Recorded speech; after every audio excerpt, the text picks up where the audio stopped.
सनातन कथावाचकों के चक्रव्यूह में चंगुल में फंस चुका है और हमारा संविधान आज भी स्वतंत्रता से कार्य नहीं कर रहा। संविधान है मगर आज भी हमारा धर्म गुलाम है। एकलव्य का अंगूठा मांग लिया गया। एकलव्य जैसा धनुर्धर अगर उसकी जीवन की पूरी यात्रा समाज के बीच गुजरती तो समाज के बीच एक अलग उदाहरण प्रस्तुत कि हमारा प्रयागराज कुंभ पूर्णतया नशा मुक्त कुंभ कहलाएगा। बहुत बड़ा समय लगाएगा। जाते जाते भी एक बार निर्णय दे दो कि कोई साधु संत सन्यासी नागा या कोई भी साधक हो, कोई गांजा चिलिम नहीं लगाएगा, कोई नशा नहीं करेगा। यही तो पतन के कारण है। कहां धर्म में गांजा लिखा हुआ है? शिव के नाम पे गांजा भांग धतूरा चढ़ाने वालों से मैं पूछना चाहता हूं, कोई एक साधक समाज के बीच आए और मुझे बताए कि शिव गांजा भांग धतूरा पीते हैं, गांजा खाते हैं, पीते हैं और भांग। कोई भी गांजा चिलिम चढ़ाने वाला अपने आप को भले ही कितना बड़ा साधक क्यों ना कह रहा हो, मगर वो साधना से शून्य होगा। जिस बर्फ के सिल्ली में भीफर से भीफर ठंड में कहो, उनसे ज्यादा समय लेट करके दिखा सकता हूं। माता आदि शक्ति जगत जननी जगदम्बा भगवती दुर्गा जी की साधना से सरल सहज और कोई भी दूसरे देवों की साधना नहीं है। वो हमारी आत्मा की जननी है। देव अनेकों हो सकते, हमारे लिए सभी पूज्य हैं। हर काल परिस्थितियों में उन्होंने समाज में आकर के समाज का कल्याण किया है, समाज की सहायता की है, देवों की सहायता की है। मगर हमारी जो अजन्मा अविनाशी सत्ता है और हम जिस आत्म तत्व को आदि शक्ति जगत जननी जगदम्बा का ही अंश है, माता भगवती हमारी मूल इष्ट है, जन जन की मूल इष्ट है। माता भगवती की आराधना से बढ़कर के और कोई दूसरी साधना आराधना नहीं। माता भक्ति की आराधना जितनी सहज तरीके से की जा सकती है उतनी सहज कोई भी दूसरी साधनाएं नहीं है। अनेकों रास्ते, अनेकों मार्ग, अनेकों मंत्र आप लोगों को प्रदान किए गए हैं। आज भी प्रातः 3000 से अधिक लोगों ने दीक्षा प्राप्त की। 34-35 लोगों की उपस्थिति थी। सिर दर सिर जो समाज में परिवर्तन आ रहा है, भक्ति मानव कल्याण संगठन के कार्यकर्ता जो स्वयं अपने जीवन में परिवर्तन डालते हैं और फिर समाज में भी परिवर्तन डालने के लिए सतत प्रयासरत रहते हैं, कार्य कर रहे हैं, उन समस्त कार्यकर्ताओं को भी मैं इस मंच से अपना पूर्ण आशीर्वाद प्रदान करता हूं। बोलो गुरुदेव भगवान की जय। क्योंकि हम मूल उसी लक्ष्य को लेकर चल रहे हैं कि हम बदलेंगे तो जग अवश्य बदलेगा। इसमें दो मत नहीं। अगर हम अपने अंदर के पुष्प को खिलाने में सफल हो गए तो उससे बगल से निकलने वाला, उसका अनादर करने वाला भी उसकी सुगंध से बच नहीं सकेगा। अतः अपने आत्मा रूपी पुष्प को खिलने दो, उसकी सुगंध को फैलने दो। एक ऐसे आत्मतत्व को लेकर सभी आप, हम और आप सभी जीवन जी रहे हैं जिसमें निखिल ब्रह्मांड समाहित है, अनंत लोकों की शक्तियां समाहित हैं, अनंत लोकों का ज्ञान समाहित है, वेदों पुराणों उपनिषदों का ज्ञान समाहित है। कुछ भी उससे परे नहीं है। फिर भी मानव दीनहीन, असमर्थ, असहाय जीवन जीता है, पतन के मार्ग में सतत जाता जा रहा है। क्योंकि हमने तीनों सत्ताओं को भुला दिया। परम सत्ता माता भगवती आदि शक्ति जगत जननी जगदम्बा को, गुरु सत्ता को हमने भुला दिया और अपने आत्म सत्ता को हमने भुला दिया। ये तीन ऐसी सत्ताएं हैं जिनमें आस्था विश्वास को दृढ़ प्रतिज्ञ होकर के जीवन जीने वाला कभी भी असमर्थ नहीं रह सकता। अपनी आत्मा पर विश्वास करो। तुमसे, तुम्हारी आत्मा से सगा तुम्हारे पास और कोई नहीं है। गुरु से ज्यादा सगा तुम्हारा अपना और कोई नहीं है। और माता आदि शक्ति जगत जननी जगदम्बा भगवती से ज्यादा सगी आपकी और कोई सत्ता नहीं है। इन सत्ताओं का एकाकार कर लेना ही जीवन की पूर्ण मुक्ति है। अपनी आत्मा को पहचानने का प्रयास करो, उसे दूर मत भगो। जब तुम केवल भौतिकतावाद में लिप्त हो जाओगे तो आत्मा की चेतना तरंगे दबनी प्रारंभ हो जाएंगी, आपकी सुषुम्ना नाड़ी पे आवरण पड़ने प्रारंभ हो जाएंगे। परम सत्ता ने क्या कुछ नहीं दे रखा, फिर भी मनुष्य देवी देवताओं को दोष देता रहता है। अपने अंदर झांक करके तो देखो, परम सत्ता ने वो सभी चक्र आपके शरीर में स्थापित कर रखे हैं, जिन चक्रों को जगाकर, जिनकी ऊर्जा को प्राप्त कर आप मानव से महामानव बन सकते हो, देवत्व को प्राप्त कर सकते हो, ऋषित्व को प्राप्त कर सकते हो, जिसे पाने के लिए देवता भी तरसते हैं। मानव जीवन पाने के लिए देवता तरसते हैं और मानव जीवन पाने वाले अपने आप को ही नहीं पहचानना चाहते। जिस दिन अपने आप को पहचान जाओगे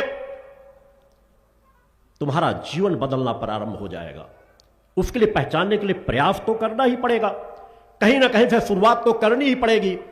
अगर भटकाव होकर के हम कहीं गलत रास्ते पर चले गए हैं तो वहां पे मुड़ करके हमें आकर के सही रास्ते पे चलना ही पड़ेगा, इसके अलावा और कोई मार्ग नहीं है। दुर्भाग्य से हम काफी लंबे अंतराल तक गुलामी के शासन काल में रहे, साधक तपस्वी पैदा होने बंद हुए। ऐसा नहीं कि साधक तपस्वी नहीं है, मगर जैसा समाज का वातावरण बनता है वैसी आत्माएं समाज के बीच उपस्थित होती है। एक लंबा अंतराल, किसी समय इसी हमारे सनातन में, हमारे हिंदू धर्म में ऋषियों मुनियों की एक अलौकिक श्रृंखला है। हम ऋषियों मुनियों के संवाहक हैं, उनकी संतानें हैं। हमारे ऋषियों मुनियों के पास अलौकिक शक्ति सामर्थ्य थी, इसी मानव जीवन में तो पाकर के, जिसके सामने देवता भी नतमस्तक होते थे।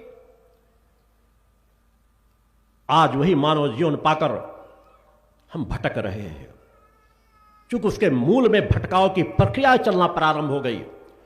जब हमारे मार्गदर्शक स्वयं तपस्वियों का जीवन नहीं जिएंगे, स्वयं पुरुषार्थियों का जीवन नहीं जिएंगे, स्वयं कर्मवानों का जीवन नहीं जिएंगे, स्वयं परोपकारी का जीवन नहीं जिएंगे, तो समाज को कभी वो ज्ञान दे नहीं सकते। और अगर देंगे भी तो वैसा परिवर्तन समाज में नहीं डाल पाएंगे, ना समाज उस परिवर्तन की दिशा में बढ़ पाएगा। क्योंकि जब स्वयं की कर्ता क्रिया कर्म एक समान नहीं होगा तो वाणी में वह तेज नहीं होगा, वाणी में वह ऊर्जा नहीं होगी जो ऊर्जा हमारे ऋषियों मुनियों के पास रहती थी, सिद्ध साधकों के पास रहती थी, ऋषि ऋषिकाओं के पास रहती थी। क्या नहीं था, वाक शक्ति के बल पर सब कुछ करने में सामर्थ्यवान थे। तपस्या की एक अलौकिक ऊर्जा उनके पास थी और परोपकार के लिए अगर जरूरत पड़ती थी तो दधीच के समान अपने शरीर की हड्डियों का भी दान कर देते थे। हमारे ऋषियों मुनियों ने क्या नहीं किया। आज जो भी ज्ञान विज्ञान है वो हमारे ऋषियों मुनियों की ही देन है। हमारे ऋषि मुनि अपनी आत्मशक्ति के बल पर अनंत लोकों का ज्ञान लगते थे, उन लोगों का ज्ञान समाज को दिया अपनी आत्मशक्ति के बल पर ही, और उनके हम संवाहक आज दिशा विहीन होते चले जा रहे हैं। उसके मूल में कि हमारे धर्मगुरु लोभी लंपट लालची हो गए, तपस्यात्मक क्रम से दूर भगने लगे, आलसी अकर्मणता का जीवन जीने लगे, गद्दी दर गद्दी नफीन केवल भेषधारी स्थापित होते चले गए। मैं सभी के लिए नहीं संबोधन कर रहा। यह धरती साधकों से विहीन नहीं है, मगर आज हमारे दुर्भाग्य से अनेकों नहीं हजारों हजारों संस्थाओं का आंकलन करके देख लिया जाए तो तपस्वी नजर नहीं आएंगे, ऐसे सिद्ध साधक नजर नहीं आएंगे जिन्होंने अपने सूक्ष्म शरीर को जागृत किया हो। प्रथम श्रेणी होती है साधक की, ऋषित्व के पथ पर बढ़ने की प्रथम सीढ़ी होती है कि अगर हम अपने स्थूल और सूक्ष्म का ज्ञान भी नहीं प्राप्त कर सके तो हम ध्यान और समाधि की पराकाष्ठा को कैसे प्राप्त कर सकेंगे। और ध्यान और समाधि की पराकाष्ठा को प्राप्त नहीं कर सकेंगे तो सत्य का ज्ञान समाज को दे नहीं सकते। जब वेद हमारे अंदर से प्रस्फुटित होने प्रारंभ हो जाएं, वेदों को पढ़ लेने से, वेदों को रट लेने से कोई ज्ञानी नहीं हो सकता। वेदों को रट सकता है एक शराबी भी, एक व्यभिचारी भी, एक लुटेरा भी, कोई भी रट सकता है और रट करके धारा प्रवाह वेदों में बोल सकता है, मगर वह समाज में परिवर्तन नहीं डाल सकता। वेदों का ज्ञान जब आपके शरीर से निकलने लगे, वेदों के अनुकूल जब आप जीवन जीना प्रारंभ कर दो, वेदानुकूल जीवन जब आप जीना प्रारंभ कर दोगे, तभी सच्चे मायने में तुम वेद ज्ञानी हो, धर्म ज्ञानी बनोगे, ग्रंथ ज्ञानी बनोगे, आत्मज्ञानी बनोगे।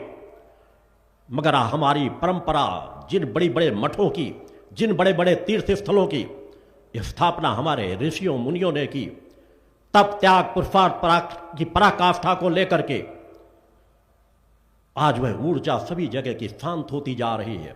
मगर फिर भी उन महत्वपूर्ण स्थानों में खंडहर हो गए होंगे जहां पर हमारे ऋषियों मुनियों ने कभी अपने चरण रखे, जहां पर साधना तपस्या की। उन आज भी पुराने धार्मिक स्थलों पर जाओ तो वहां पर आपको शांति की अनुभूति होगी, क्योंकि ऊर्जा आज भी कार्य कर रही है। कण कण जब चैतन्य हो जाता है तो जब तक धरती रहती है तब तक वह कण अपना ऊर्जा को प्रवाहित करता रहता है। हम आज वहां पे दिशा भ्रमित हो गए। हमारा सनातन अज्ञानता के चक्रव्यूह में उलझ करके रह गया। और जो मैंने कल कहा था कि हमारा सनातन कथावाचकों के चक्रव्यूह में, चंगुल में फंस चुका है। और कथावाचक साधक नहीं हो सकते। आज साधक नहीं है। हजारों कथावाचकों में कोई एक आध ऐसा नजर आएगा जो वास्तव में जिसे साधक कहा जा सके। जिस तरह पूजा पाठ कराने के लिए पहले लोग होते थे, उसी तरह कथाओं के माध्यम से धन अर्जन उनका मूल उद्देश्य होता है। भले वे सनातन के नारे लगाएं, भले वे हिंदुत्व की रक्षा की बात करें, मगर उनकी कथनी और करनी में बहुत बड़ा फर्क होता है। वह स्वयं ऐसा जीवन नहीं जीते। जरूरत पड़ जाए तो अपना सर्वस्व कभी न्यौछावर नहीं कर सकते परोपकार के लिए, अन्यथा हमारे सोमनाथ के मंदिर न तोड़े जाते। वहीं की संपदा को खाने वाले खाते रहे, और मंदिर जब तोड़े गए तो भगवान उनकी आंखें फोड़ देंगे, भगवान उनका नाश कर देंगे। तुम खा खा करके उस मंदिर का अपने शरीर को मोटा करते रहे, और जरूरत पड़ने पर तुमने अपनी आत्मशक्ति का उपयोग नहीं किया। अगर तुम अपने अंदर के पौरुषता को जगाते, साधक विनम्रता की पराकाष्ठा को लेकर के जीवन जीता है, और साधक वीरता की पराकाष्ठा का भी जीवन जीता है। अगर वह उठ खड़े होते तो हमारे ऊपर कभी भी लुटेरे साम्राज्य न कर पाते, हमारा एक भी धार्मिक स्थल कभी न तोड़ा जाता। दुर्भाग्य से वे स्थल तोड़े गए। काफी लंबे अंतराल तक हम मुगलों की गुलामी में जीवन जीते रहे, और आज भी उन्हीं मुगलों की गुलामी में, अंग्रेजों की गुलामी में जीवन आज भी जी रहे हैं। हमारा संविधान आज भी स्वतंत्रता से कार्य नहीं कर रहा। संविधान है, मगर आज भी हमारा धर्म गुलाम है। हमारे राजसत्ता में बैठे हुए राजनेता गुलामी का जीवन जी रहे हैं। हमारे धर्म गुरु गुलामी का जीवन जी रहे हैं। आज भी मुगलों की चीजें, जो हमारे ऊपर आक्रमणकारी थे, जिन्होंने लाखों लाख लोगों को निर्दयता से मारा हो, हमारे धार्मिक स्थलों को तोड़ा हो, आज भी मुगलों के नामों पे कहीं रोडे हैं, कहीं कोई स्थल है, कहीं कोई चीजें हैं। हम आजादी के बाद भी उसे बदल नहीं सके। आजादी के बाद भी मुगलों ने जो फूट करो और राज करो, अंग्रेजों ने जो फूट करो और राज करो, ये नीतियां चला करके हम पर शासन किया, आज भी हम अपने सनातन को संगठित नहीं कर पाए। आज भी हम छुआछूत, जातीयता, ऊंच नीच के चंगुल में ग्रसित हैं। कल भी मैंने इस विषय पर संकेत दिया था। यही तो हमारी गुलामी है। अगर एक ऋषि, अगर एक साधक हमारे एक शंकराचार्य मठों में बैठे हुए बड़े बड़े मठाधीश, अखाड़ों के अखाड़ा परिषद के अध्यक्ष, और सभी अखाड़ों में बैठे हुए समस्त ज्ञानी तपस्वी साधक पुरुष अगर वास्तव में साधक है, तो क्या उन्होंने अपनी अंतरात्मा में एक बार भी विचार नहीं किया कि पूरी जगत जननी का पूरा समाज है? हम विश्व के कल्याण की बात करते हैं, दूसरे धर्मों के भी कल्याण की बात करते हैं, मगर हम सनातन को ही एक नहीं कर पाए, उनमें ही ऊंच नीच की खाई खोद रहे हैं। हम जातीयता के आधार पर छूत और अछूत की बात हमने रख दी। हमने ज्ञानियों का सम्मान नहीं किया, समर्पण करने वालों का सम्मान नहीं किया। हर समाज में वो समर्पण करने वाले हैं, ज्ञानी हैं, तपस्वी हैं, पुरुषार्थी हैं, परोपकारी हैं। हमारे सनातन में, हमारे ऋषियों मुनियों के ज्ञान में कहीं पर भी ऊंच नीच छुआछूत था ही नहीं। कर्म से मनुष्य को बांटा गया था, मगर वह आज जातीयता में बट करके रह गया। हमने लोगों को वेदों का ज्ञान देना बंद कर दिया। गुरुकुल खोले गए, मगर गुरुकुलों में बस इतने समाज के लोग पढ़ेंगे, इस समाज के लोगों का प्रवेश नहीं होगा। अज्ञानता के चक्रव्यूह में हमारे ज्ञानी भी उलझते चले गए, इसलिए उन्होंने केवल ग्रंथों का ज्ञान किया।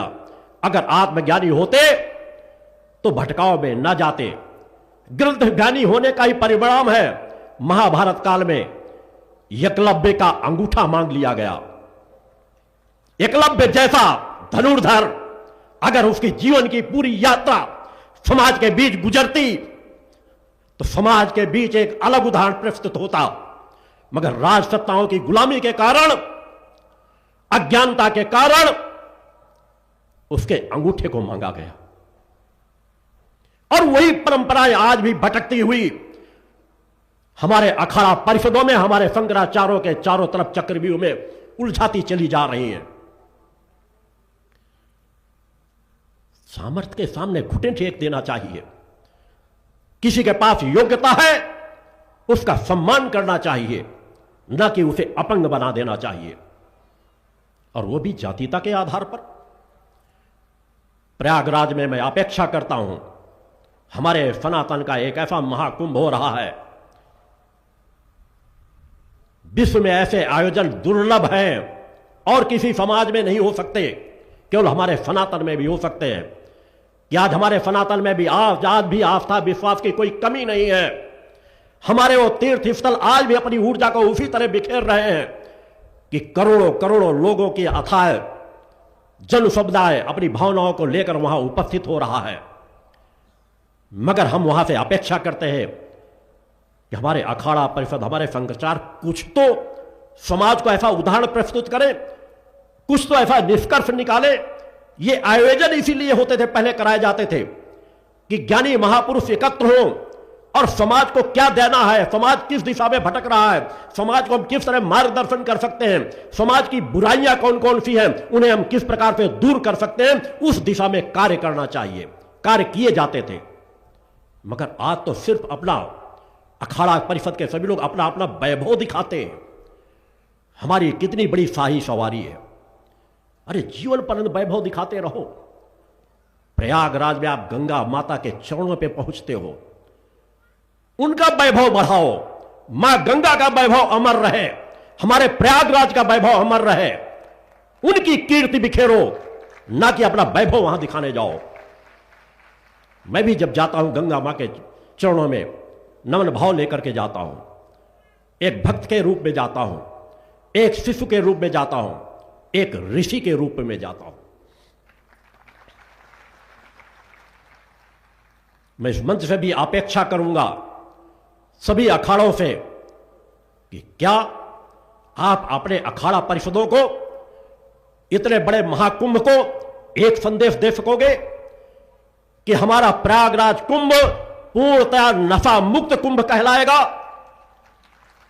बहुत बड़ा समय लगाएगा। जाते जाते भी एक बार निर्णय दे दो कि कोई साधु संत सन्यासी नागा या कोई भी साधक हो, कोई गांजा चिलिम नहीं लगाएगा, कोई नशा नहीं करेगा। यही तो पतन के कारण है। हम क्या सुधार करते हैं मां गंगा के जैसी पवित्र नदी के तट पर पहुंच करके।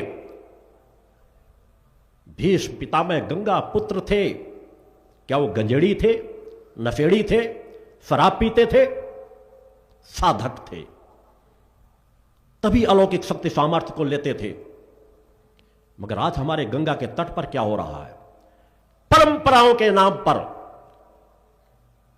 कहां धर्म में गांजा लिखा हुआ है, शिव के नाम पे गांजा भांग धतूरा चढ़ाने वालों से मैं पूछना चाहता हूं, कोई एक साधक समाज के बीच आए और मुझे बताए कि शिव गांजा भांग धतूरा पीते हैं, गांजा खाते हैं, पीते हैं और भांग पीते हैं। भटका दिया गया पूरे समाज को। हमारे त्रिदेवों जैसे पवित्र कोई देव नहीं है, शिव के समान पवित्र कोई देव नहीं है। उन पवित्र देवों को भी हम अपने अवगुणों के वशीभूत होकर हम खुद नफा करते रहे और देवी देवताओं को भी नफा चढ़ाना हमने प्रारंभ कर दिया और कथावातक गीत गाते रहे कि पार्वती जी भांग भेंट घोट रही है और शिव जी भांग पी रहे हैं। हमने देवी देवताओं के लिए किस तरह के दिशा भ्रमित बातें कहना हमने प्रारंभ कर दी।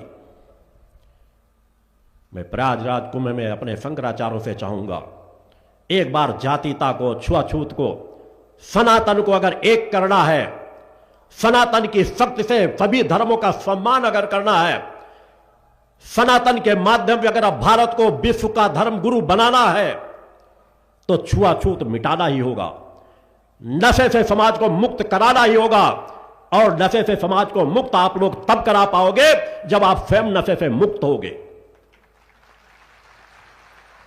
कोई कितना बड़ा साधक क्यों ना हो, मेरा मानना है और मैं सत्य कह रहा हूं, कोई भी गांजा चिलिम चढ़ाने वाला अपने आप को भले ही कितना बड़ा साधक क्यों ना कह रहा हो, मगर वो साधना से शून्य होगा।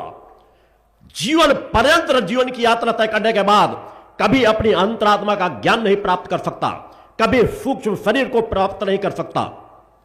गांजा चिलिम चढ़ाने वाले लोग गांजा में, नशे में मदहोश रह करके, भेष बना करके तो जीवन जी सकते हैं, मगर कभी तपस्वी नहीं बन सकते। केवल इतना कह देना कि वो वस्त्र नहीं पहनते, मैं इन वस्त्रों में पूरी ठंड काटता हूं और इन्हें भी मर्यादा के लिए धारण करता हूं। जिस बर्फ के सिल्ली में भीफर से भीफर ठंड में कहो, उनसे ज्यादा समय लेट करके दिखा सकता हूं।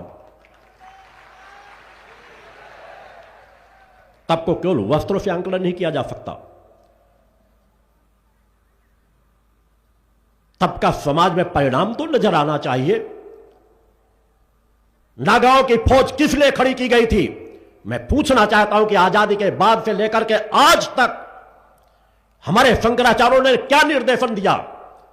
कहीं नारी के सम्मान के लिए कोई कार्य किया गया हो, कहीं जातीयता छुआछूत मिटाने के लिए कोई कार्य किया गया हो, कहीं समाज की रक्षा के लिए कोई कार्य किया गया हो, कहीं हिंदुओं का शोषण हो रहा हो वहां पर कोई कार्य किया गया हो, या दूसरे धर्मों के साथ भाईचारे के लिए कोई रास्ता निकालने का कार्य किया गया हो, या कोई जिहादी मानसिकता के लोगों का सर कलम करने की बात कही गई हो, वो हमारे सर कलम करने की बात कहते हैं। और जिहादियों, अपराधियों को मैं सभी धर्मों का सम्मान करता हूं, जितना अपने धर्म का सम्मान करता हूं उतने दूसरे के धर्म का सम्मान करता हूं, मगर किसी जिहादी मानसिकता की हर चीज का पुरजोर विरोध करता हूं और हर मंच से चेतावनी देता हूं कि कोई भी जिहादी भारतवर्ष में अब पुनः अपना समाज स्थापित नहीं कर पाएंगे। बोलो गुरुदेव भगवान की। समय बदल चुका है, समाज बदल रहा है, एक नहीं अनेकों चेतनाएं समाज में अलग अलग तरीके से कार्य कर रही हैं। भक्ति मानव कल्याण संगठन भी कार्य कर रहा है, समाज में बदलाव आ रहा है, मगर दुर्भाग्य से न हमारे शंकराचार्य बदलना चाहते हैं, ना अखाड़ा परिषद में बड़े बड़े ज्ञानी जो वेदों को रट रट करके पी गए हैं, मगर वेदों के अनुकूल न अपना जीवन जी रहे हैं, न लोगों को जीवन जीने के लिए प्रेरित कर पा रहे हैं। हमारे साधकों का त्यागी स्वभाव होना चाहिए। स्वयं की इच्छाएं जहां समाप्त हो जाएं, वहां से आप परोपकार की दिशा में कार्य कर सकते हो। जब स्वयं अंदर से चेतना से परिपूर्ण हो जाओ तो तुम्हारी बाहर की इच्छाएं समाप्त हो जाएंगी। न खाने की कोई इच्छा होगी, न अपना वैभव बनाने की इच्छा होगी। आपका गुरु भी वैसा ही जीवन जीता है। किसान के परिवार में जन्म लेकर, ब्राह्मण परिवार में उच्च कल में जन्म लेकर, मैंने बचपन से लेकर आज तक कभी जातीयता छुआछूत को बढ़ावा नहीं दिया। सभी समाज के लोगों को समान भाव से स्थान देता हूं, सभी का छुआ हुआ भोजन कर लेता हूं, सभी का बनाया हुआ भोजन कर लेता हूं। मेरा धर्म कभी नष्ट नहीं हुआ, सादगी का जीवन जीता हूं, एक सामान्य से कमरे में अपना पूरा जीवन गुजार रहा हूं। मुझसे ज्यादा सामर्थ्य के साथ मेरे शिष्य मेरे आश्रम में ही रह रहे हैं। पूरा जीवन परोपकार के लिए समर्पित किया गया है। 30 सालों से मेरे शिष्य देखते आ रहे हैं कि 2.5-3 घंटे से ज्यादा मैंने कभी नींद नहीं ली। नित्य की साधनाओं और उसके पहले की अपनी नित्य के एकांत की साधनाएं मैंने समाज के बीच ही की है, कहीं हिमालय पर्वतों की बात नहीं की। उसका अंश मात्र भी हमारे जो बड़े बड़े साधक अपने आप को कहते हैं, परमहंस कहते हैं, अंश मात्र ही कर लें तो उनका जीवन बदल जाएगा। मैंने जब विश्व अध्यात्म जगत को साधनात्मक तब्बल की चुनौती रखी थी तो किसी गर्व घमंड से नहीं रखी थी कि उनकी आंखें खुले। हमारे आदि गुरु शंकराचार्य ने 32 साल की उम्र की अवस्था में 4 मठों की स्थापना कर दी थी और जब जरूरत पड़ी थी तो अपने सूक्ष्म शरीर का एहसास भी समाज को कराया था। उनका सूक्ष्म शरीर जागृत था, वह योगी थे। आज उन्हीं के मठों पर बैठे हुए हमारा सभी शंकराचार्य मैं विनम्रता के साथ कहता हूं, एक बार कोई शंकराचार्य कह करके दिखा दे कि हां मैंने अपने सूक्ष्म शरीर को जागृत किया है, मैं बढ़ करके चला जाऊंगा वहां पर और कहूंगा कि आप बैठिए सामने और मैं बैठता हूं सामने, लगाइए ध्यान, किसका ध्यान लगता है और मशीनें कर ले परीक्षण। और यह कहने की सामर्थ्य नहीं रखते तो सत्य का अगर ज्ञान करना हो तो मेरे सिद्धाश्रम धाम में आए। बोलो गुरुदेव भगवान की जय। मैं हर मंच से कहता हूं कि हां मैंने अपने 7 चक्रों को जागृत किया है। मैं सूक्ष्म शरीर का जीवन जीता हूं, जब जहां चाहूं अपने सूक्ष्म शरीर के माध्यम पे उपस्थित हो सकता हूं। हां मैंने अपने इष्ट के दर्शन प्राप्त किए हैं। बोलो गुरुदेव भगवान की जय। आज भी वो सब कुछ संभव है जो हमारे ऋषि मुनि करते थे। वैसे तपस्यात्मक जीवन तो जियो, वैसे कर्म तो करो, मगर समाज उससे दूर होता चला जा रहा है। समाज को क्या सिखाया जा रहा है? केवल लोभ, लालच समस्या है, केवल इसलिए भगवान की पूजा कर लो। तुम्हारी सबसे बड़ी समस्या तो तुम्हारे अपने स्वयं के अवगुण है जिनसे तुम नहीं निकल पा रहे हो। तुम्हारी सबसे बड़ी समस्या तो है तुम ज्ञानी होकर भी अज्ञानियों का जीवन जी रहे हो। तुम्हारी सबसे बड़ी समस्या तो यह है कि एक इतनी विशाल आत्म तत्व को लेकर के तुम दर दर भटक रहे हो। कब उस आत्म तत्व प्रति आपका आकर्षण पैदा होगा? कब सोचो कि हमारी सबसे बड़ी मूल समस्या भौतिक जगत की नहीं है। वहां तो हम भूखे रह करके भी गुजारा कर सकते हैं, नमक रोटी खा करके भी गुजारा कर सकते हैं। आज भी ग्रामीण गरीबों के जीवन में चले जाओ, वो पूरा जीवन निर्वस्त्र गुजार देते हैं, एक एक चड्ढियों पे एक एक बनियान में पूरा जीवन गुजार देते हैं। मैं नागाओं से कहना चाहता हूं, उनसे कहना चाहता हूं कि बगैर गांजा चिलिम पिए हुए हमारे गरीब परिवार के लोगों में आकर के देखो, वो भी झोपड़ियों में पूरा जीवन गुजार देते हैं, एक एक वस्त्रों में पूरा जीवन गुजार देते हैं। तो यह कोई उदाहरण नहीं हो सकता। तप की सामर्थ्य को दिखाओ, वाक शक्ति की सामर्थ्य को दिखाओ, तब समाज को उस दिशा में बढ़ा पाओगे। और आज अगर इतनी संस्थाएं होकर समाज को दिशा न दे पाए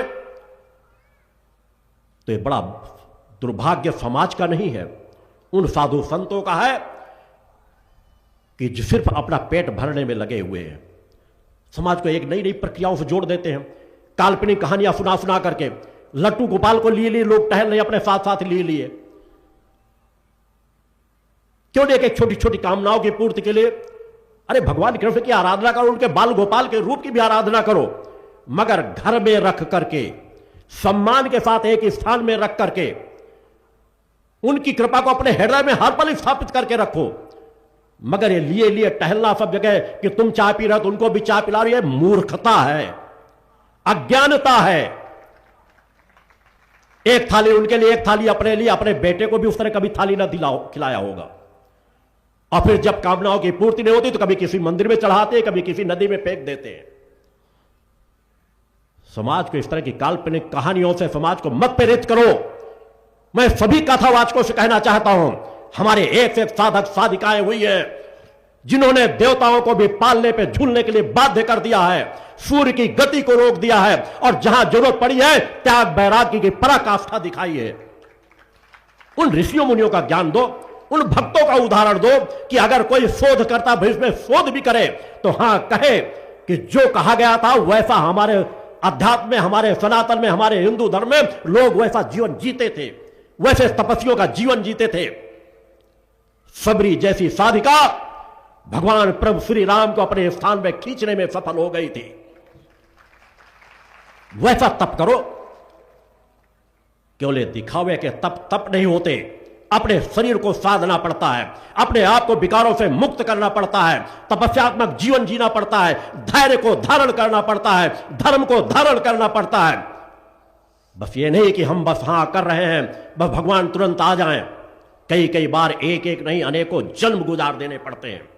मगर एक सत्य की प्राप्ति के लिए अगर हजारों जन्म भी गुजारने पड़े तो बहुत कम है।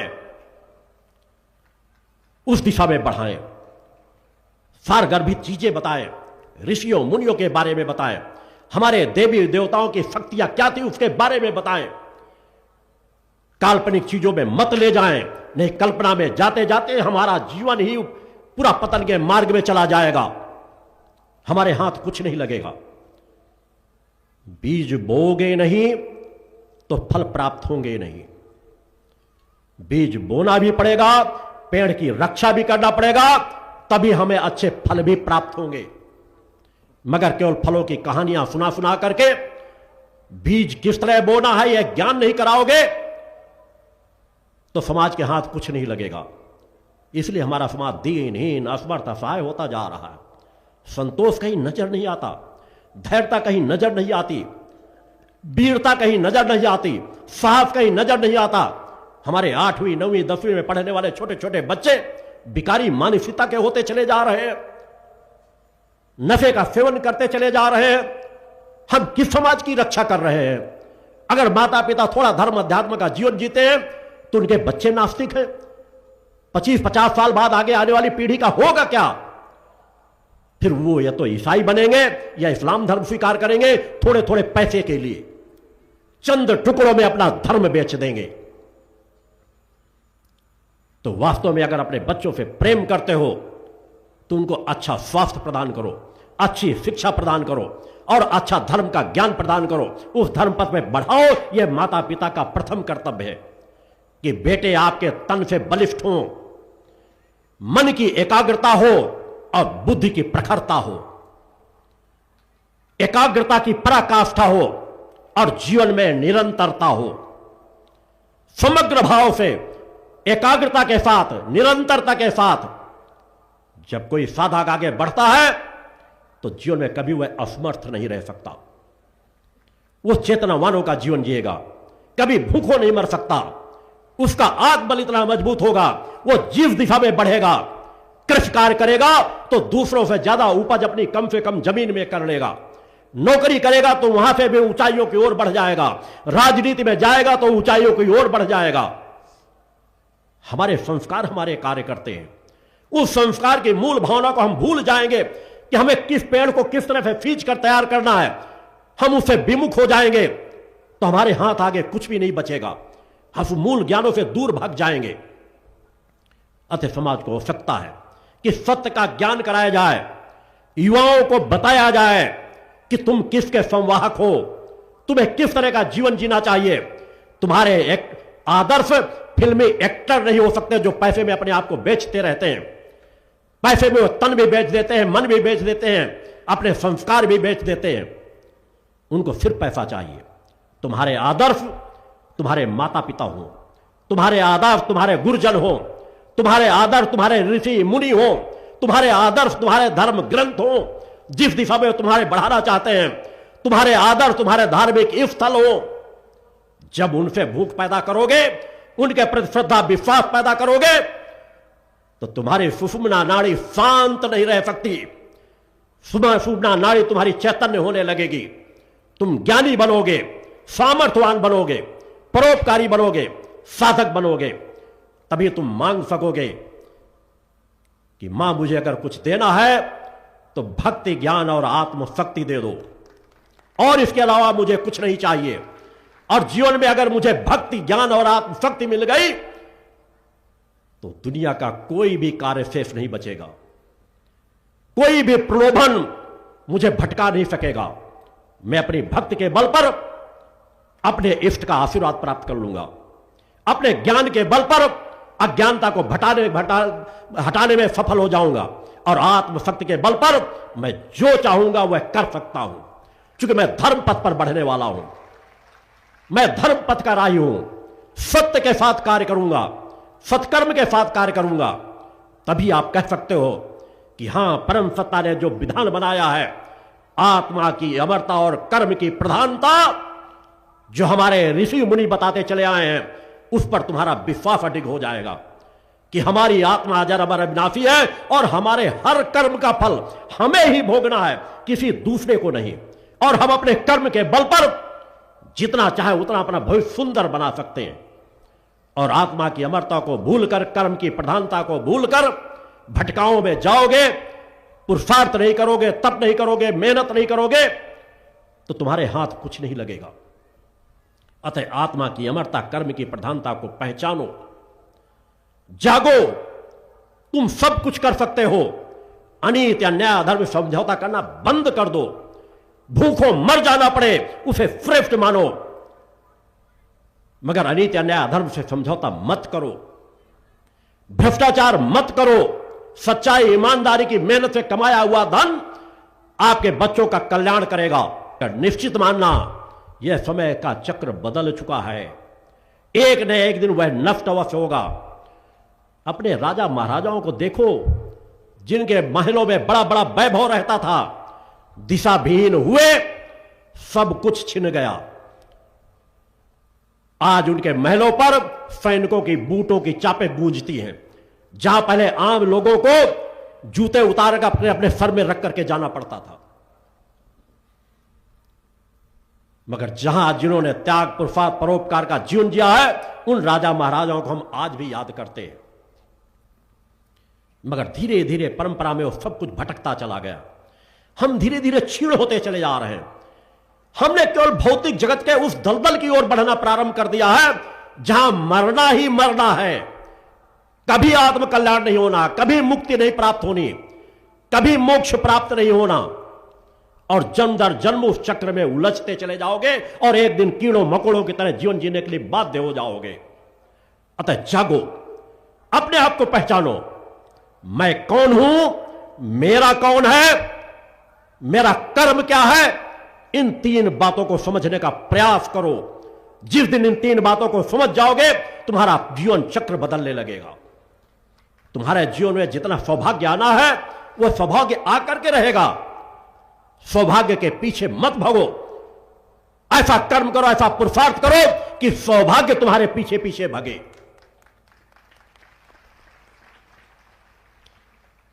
वैसा जीवन जी सकते हो। प्रारंभ तो करो। कहीं ना कहीं से तो शुरुआत करनी पड़ेगी। कहीं ना कहीं से तो अनीति, अन्याय, धर्म के विरुद्ध आवाज उठानी पड़ेगी। कहीं ना कहीं से तो अपने अवगुणों को नष्ट करना पड़ेगा कि बस जितना हो चुका बहुत हो चुका, अब मैं गलत रास्ते में नहीं जाऊंगा। अपने अवगुणों को खोज खोज करके उनको नष्ट करूंगा। सद्विचारों में जीवन जीऊंगा। विकारात्मक जीवन नहीं जीऊंगा, विचारात्मक जीवन जीऊंगा। धर्म पथ पर चलूंगा। यही तो सच्ची मां की भक्ति है कि मां ने जैसा तुम्हें बनाया था बस वैसे बन जाओ। मां जैसी तुमसे अपेक्षा करती है वैसे सदाचारी बन जाओ। तुम्हारे विचार अच्छे हो, तुम्हारा व्यवहार अच्छा हो, तुम्हारा आहार अच्छा हो, उस दिशा में बढ़ने का प्रारंभ तो करो। बहुत कुछ तुम बदल सकते हो। अन्यथा इसी तरह लट्टू गोपाल लिए लिए टहलोगे, कुछ हाथ नहीं लगेगा। और कथावाचक जो स्वयं साधनाओं से सुन है, मुझे कहने को कथाएं हो, घर घर हो, पुराणों का पाठ हो, गीता रामायण का पाठ हो, मगर लोभी लंपटों से सुनोगे तो तुम्हारा कल्याण कभी नहीं होगा। कथाओं में अगर नाच गाना गाना हो, संगीत हो, लोग उन संगीतों में भक्ति भाव से तालियां बजाएं, मन एकाग्र करें, अंतर्मन थिरक उठे, अच्छी बात है। मगर नाचो, नाचने लगोगे दिखावे के लिए, क्योंकि मीरा जैसी भक्ति नहीं है, और फिर भी नाचने गाने में ऐसा लगाया कि जैसे मीरा उनके सामने फेल हो जाएंगे। मीरा की अटूट भक्ति क्या थी, उसका अंश मात्र भी अगर सीख लोगे तो समाज का कल्याण हो जाएगा। फिर कहेंगे वो रास को आप समझते नहीं हो। मैं कथावाचकों से पूछता हूं, तुम कौन सा रासलीला कर रहे हो? यह जन जन समझता है। भगवान कृष्ण ने, मां राधा ने कौन सा रास रचाया था, यह समाज समझता, उसे बताने की जरूरत नहीं है। वो पवित्र आत्माओं का मिलन का जो योग था, उनकी अंतरात्मा पवित्र थी। न मां राधा बिकारी थी, न प्रभु श्री राम कृष्ण बिकारी थे। वो तो एक बार वहां पे मुड़कर चले अपने पथ की ओर, तो कर्तव्य कर्म पथ से इतना बंधे हुए नहीं थे कि कितनी दूर राधा जी रह रही थी, पलट कर नहीं गए। यह होता है एक योगियों का जीवन। हमारे भगवान श्री कृष्ण महायोगी थे,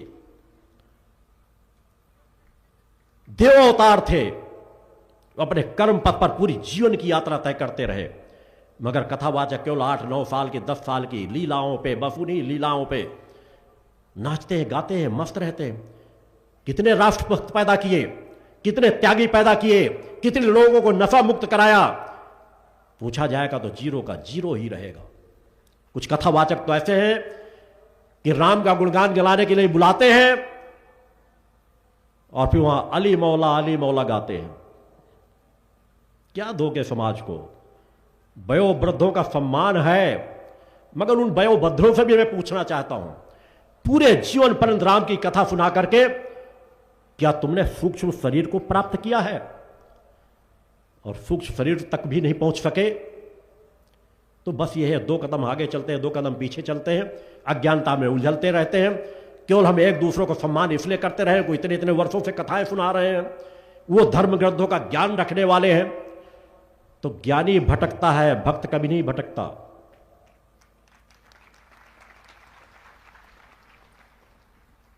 मीरा जैसी भक्ति हो, सबरी जैसी भक्ति हो, तो प्रभु राम भी दरवाजे में चले आएंगे, भगवान कृष्ण भी दरवाजे में चले आएंगे।